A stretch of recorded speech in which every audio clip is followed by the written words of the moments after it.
Thank you very much for the introduction, Pam, your terrific work, as usual. Now, our research work is a little bit different because we only focus in the gem, jewelry, and watch industry. Oh, there we go. So all of our work from 1989, I was about 11 when we started at MVI, is all about the gem, jewelry, and watch industries globally, but we really concentrate in North America. So when I was asked to put together a presentation for today on gold jewelry, I said, oh, I have too much data to share. I mean, it's going to take a lot of time to really focus it in. So that's what we tried to do today, and I hope we accomplished that. I wanted to start with this quote because I think it sort of shows us the historical modern day presence of where gold fits. So the quote is, you know, fine gold jewelry is for the rich of this world, for the Pope and his bishops, not for people like me. And that's kind of a heartfelt point, isn't it? Well, that was in my great-grandmother's diary back in 1879 when she was in Pau, France, unmarried young lady, and wondering, you know, would she ever acquire gold? Would that ever be something in her lifestyle?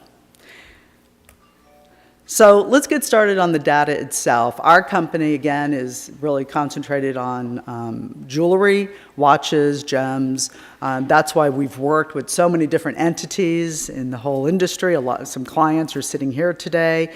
But what I did was I really tried to focus this presentation on things that were happening more recent so we could get to what the future is going to be and do a little prediction here towards the end of where we're going with the jewelry as American consumers see it today. And I'll be breaking it up a little bit in the psychodynamics that we're going to talk about because it's very true, as Pam so aptly pointed out, different age groups, different blocks of individuals are going to be looking at jewelry different and looking at future presentations and purchases, gift-giving opportunities, lifestyle engagements than what we did when I was a kid and what my parents did and certainly what my great-grandmother did.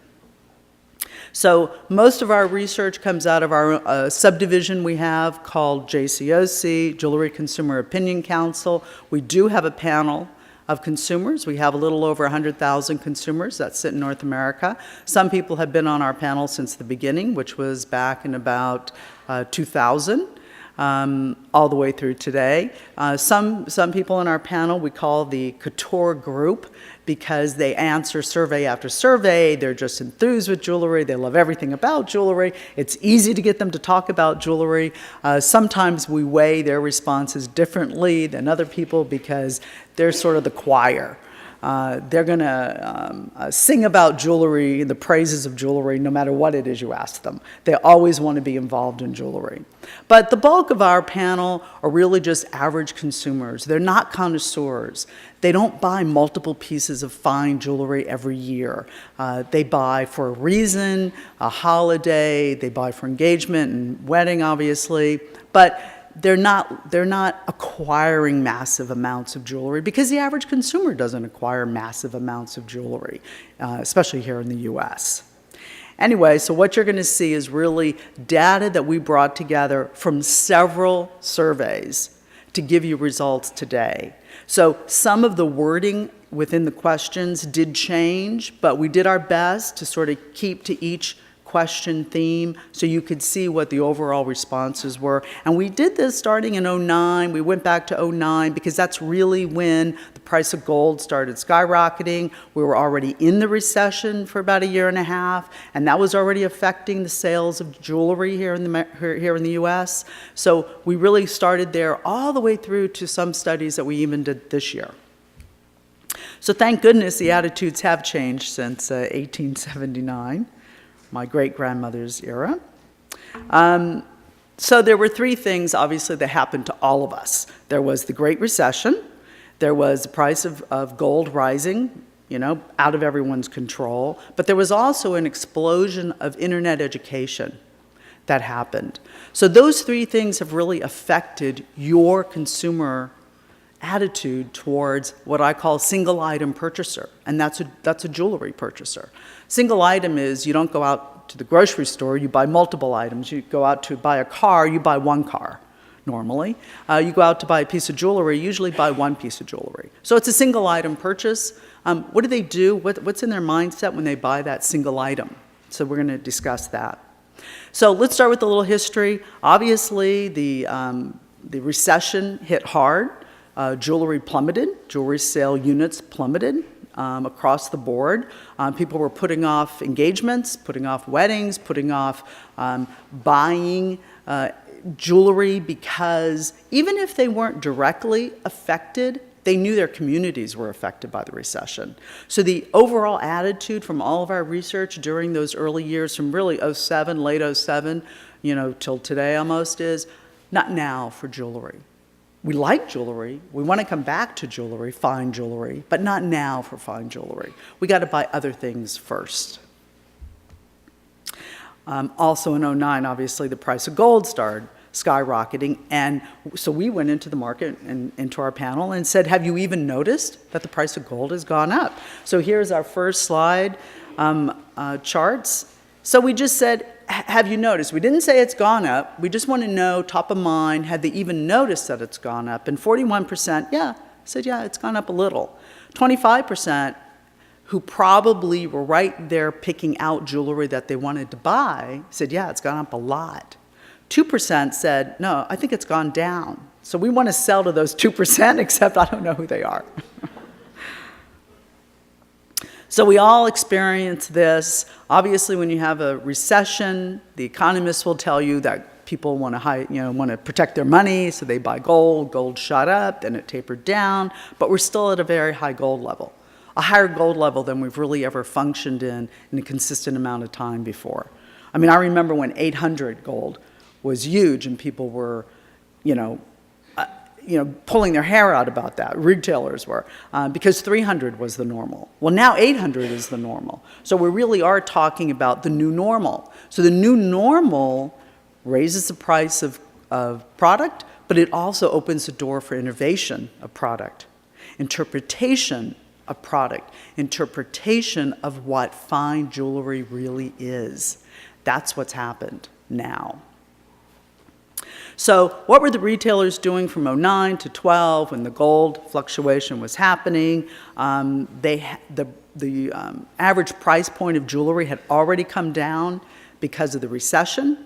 So they were trying to hold their price points anyway. And then the price of gold jumps up. So gold wasn't as protected as they had hoped.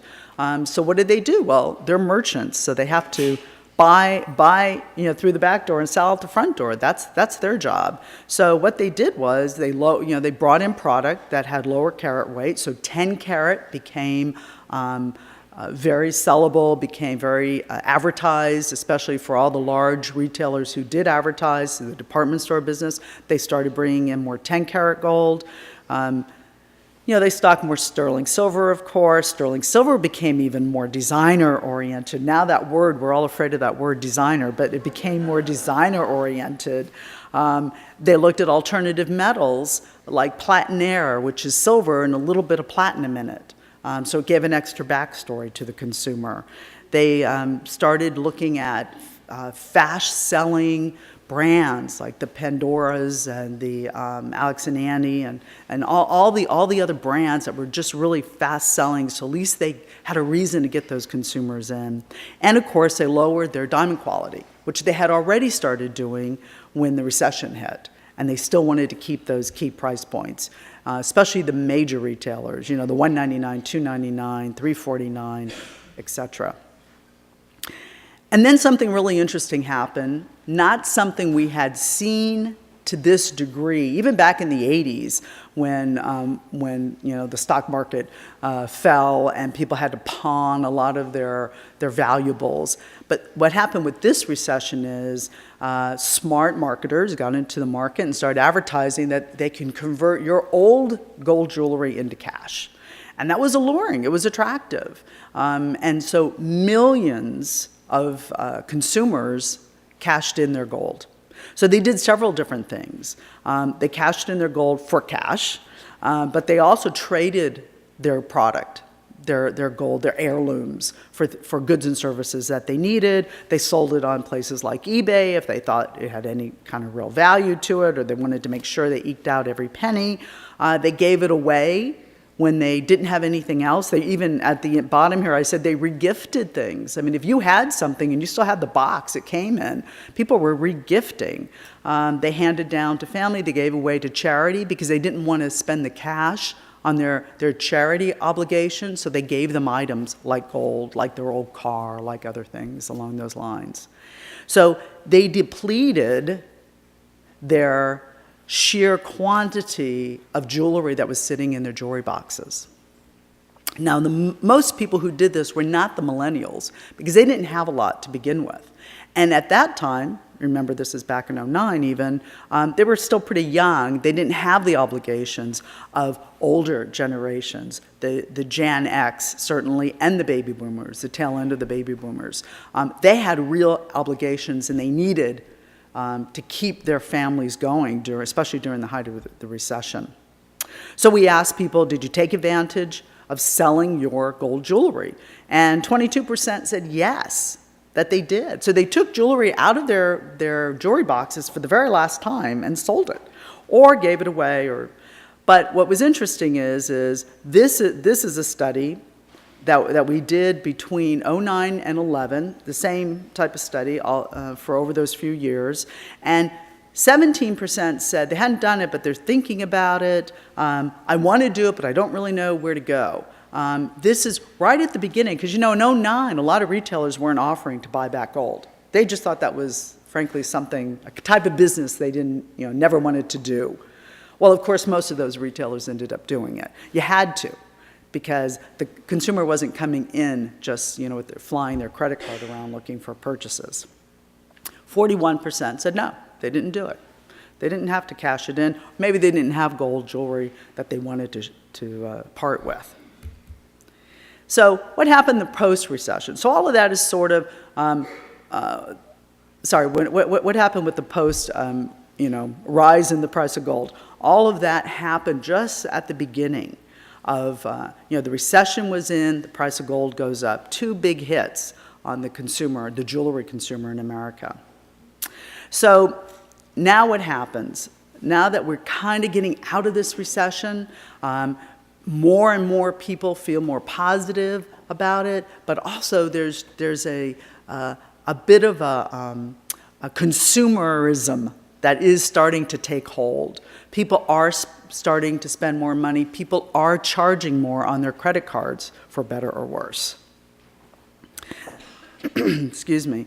So my question always is, in this case, will employment fog the memory? Will people who are now employed, will it fog their memory how hard it was when they were unemployed? Will they go out and spend more money now, not really perhaps doing things that they said they would never do before? Can we get them back as consumers, but healthy, smart consumers? That's what we want, because they're the ones that are going to stay with us.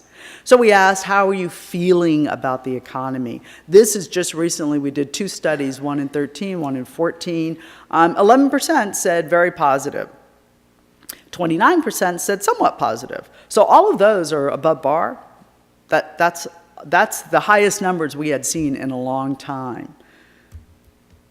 So then we went back and we said to some of our panel who were these sort of these couture collection, we call them, the people who would buy 4 and 5 pieces of jewelry a year. We said to them, all right, we know that your family historically buys a lot of product, a lot of jewelry. Tell us how many pieces of jewelry you've been buying, and we tracked them. And as that red bar comes down, the other bar numbers go up, especially the green bar, which represents 1 to 2 pieces of jewelry a year purchasing.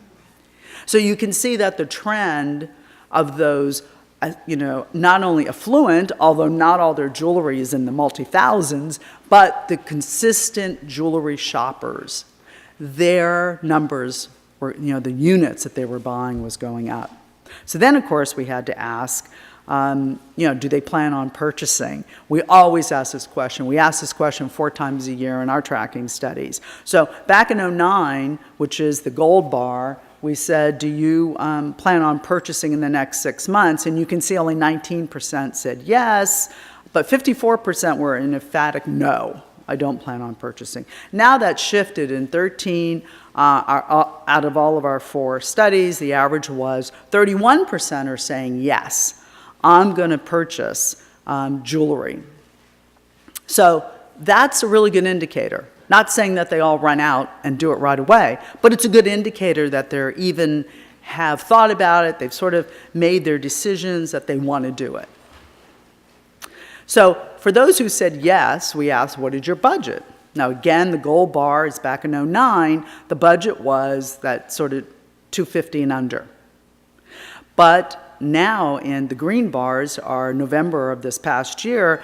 Now the price point has shifted up to that $750 number, the $250 to $750. So that's good because now their price points are going up a bit. So how does this post-recession, this post-13 gold ounce consumer, how are they going to handle what they want to shop for? We've already determined that they do want to shop, but what is it that they want to shop for? And how are they going to do it? So in most cases, they pre-educate themselves. And this goes back to what I was saying earlier, that the amount of information on the internet exploded. Now they're getting used to it. Even people in my generation are getting used to pre-shopping. Certainly the millennials do it, and certainly a lot of the Gen Xers do it. They naturally are going to pre-shop, especially shoppers who are single-item shoppers, like a piece of jewelry. Especially if that piece of jewelry is obviously for a gift or for your self-purchase, or you want to celebrate something, you're going to pre-shop it. So they look for brands that they can trust, so they do a lot of outfit averaging. So pre-educating themselves, they know now that there is a huge difference between gold jewelry. If we had hybrided out and cross-tabbed all of these respondents that we did about the people who sold their jewelry, they did not get the amount of money that they thought they were going to get. In fact, some of them wrote and told us that they thought they had fine jewelry. Turns out when they went to sell it, it was plated, or it was something else. It wasn't what they thought it was. So that wasn't a huge number, but that happened. So that's a little bit scary for the industry, certainly, because trust is so important in our industry. Especially on that consumer level. At every level of the jewelry industry, it's important, but especially those last 18 inches over the display case. So we asked them the obvious question, are you going to pre-shop? Will you visit? You've already decided you're going to buy jewelry. Will you visit their website? The interesting thing is almost 50% said yes, 12% said no, but 15% said no because the jeweler I'm going to go to doesn't even have a good website. What a shame. What a lost opportunity that is. That's a really high number of people who already know, they've already tried to go on the website, and it was really poor. I mean, that's such a powerful pre-sales tool. I feel bad for those retailers. So we talked about pre-shopping for the brands that they like before they visit the jewelry stores. Yes, pre-brand shopping is very important. Then we asked them, of course, how do they use the internet? And we rank these in order. So they like to look at brands. They like to look at what's happening with their favorite brands. They need to find the store nearest them. They want to educate themselves about the jewelry that they think they might be interested in. Okay, makes sense. They can do that at midnight, with their slippers on and their hot cocoa. They don't need to go in and spend too much face time. They kind of like self-educating at home. It's just a lot easier. They can get interrupted, and that's okay because they know they can come back to it. They like to look at fashion trends. If you're thinking of buying a gift, you want to know what the hot brand is. You want to know what's hot within that brand, within your price point for that gift. And if you're a fashion person yourself, you want to know. Yellow gold coming back, you want to see it on the internet. And then you get down to looking for discounts. Now, People always say to me, oh, internet shopping is all about discounts. That's not really true. Pre-education and pre-shopping is not all about discounts. Buying online might be all about discounts, but it's more about selection. So third one from the bottom is look for coupons. People in my era don't really think about coupons, but people who grew up with, all the flash sites and the coupon type sites, Groupon and all that, they're more attuned to looking for coupons. That's why that number is pretty low here. So now the $64,000 question. The consumers who think they're acting on the idea, excuse me, are consumers thinking or acting on the idea of replacing the jewelry that we alluded to earlier, the 22% who actually did it, are the ones who sold or traded or pawned or gave away their jewelry, are they going to restock that jewelry box? Their jewelry box is kind of big, and now there's not many pieces in it. Are they going to spend money back on it? So we asked. So we said, look, you noted that you sold your jewelry during the recession because you could use the money in other ways. Now that the economy is better, are you looking to replace the same type of jewelry you sold?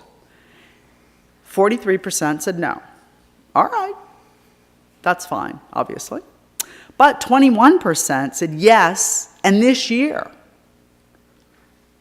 And we took this study this year in 2014. 27% said yes, but I don't know exactly when. So these are two big groups of people who have already decided to do it. They just don't know exactly when yet.